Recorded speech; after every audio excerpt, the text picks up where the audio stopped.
Hey guys, Professor Johnson here. What I thought me and Ryan would work on today is when you are going for the far side katagatame or the hidden arm choke, setting it up from a side control, trapping the far side arm, I find that a lot of people have problems jumping over, okay, or hopping over.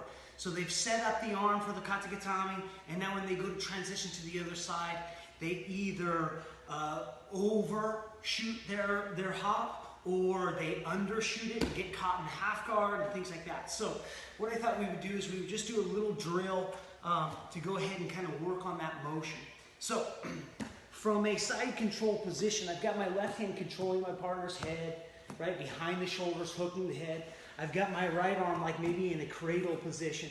When I pass their far side arm and I block it with my head, okay? Now to hop over the body to finish this katagatame, first thing that I do, once I trap that arm, is I put a little bend in my neck, right? So I pinch under their arm like I'm talking on the telephone, and then I start to block their hip with my right hand, far side hip with the right hand, and then I start to bring my head all the way down to the ground. It's super important that you put your head all the way down to the ground. I like to put my forehead onto the ground, not the very top of my head, right? I don't want to end up hurting my neck. But I put my forehead onto the ground because that's going to momentarily take my weight as I hop my body over. One of the problems that I see people have is they don't fully commit to putting their head onto the mat, okay? So here, trap the arm, block the hip, pinch like I'm talking on the phone. I put my forehead down on the ground, okay? Now from here, when I come up onto my toes, I want to walk my feet towards their head a little bit. Even though I'm going to be jumping to the right, I like to walk my legs to the left a little bit. So I'm bending my ear to the left, and I'm going to walk my legs to the left. It's what John Will calls like a pre-stretch, meaning if I want my body to go over this way, I'm going to bend it in the opposite way first to get that little stretch and that spring to be able to fluidly move myself across, okay?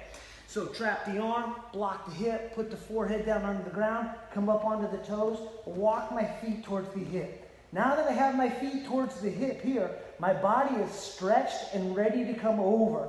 So I want to make sure that I get high enough to stay away from their half guard. So right hand blocking the hip, left hand still behind the back of the neck, forehead onto the mat. Now I can come up and now bring my legs all the way over, staying out of that guard.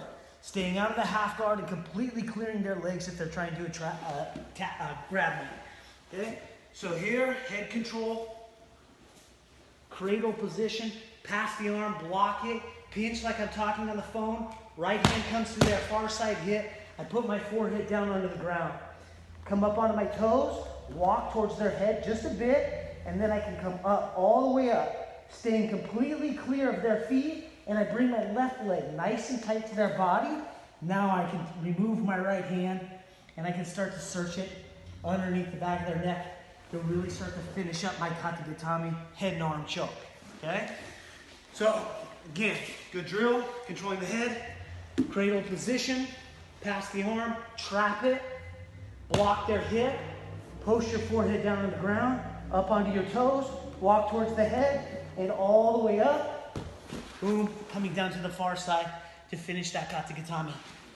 All right, guys, I've got a couple more videos coming, and we're going to do a little Q&A maybe on Zoom and things like that a little bit later this week. So keep training. Hope to see you guys soon. Thank you.